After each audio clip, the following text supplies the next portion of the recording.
Sabi niya dito, if elected again as Blue Ribbon Chairman on November 10, our hearing will resume on November 14. Naku, iyakan mga DDS dito. Kasi hanggang ngayon pinipilit nila na si Marcoleta yung maging chairman ng Blue Ribbon Committee.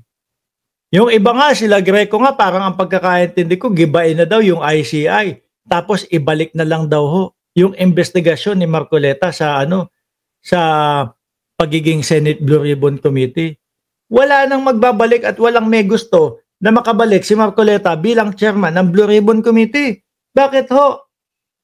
Paulit-ulit lang naman ho yan. 2022 hanggang 2025 lang ho ang gustong imbestigahan yan eh. Tsaka halata na ho ng ating mga kababayan yung yung pagtatanggol niya sa mga diskaya. Halata po ng mamamayang Pilipino na ang magbebenepisyo lang ho doon sa hearing ni Marcoleta, mga bossing, yung mga diskaya. Tanungin mo si Marcoleta, Marcoleta, ano na yung puto?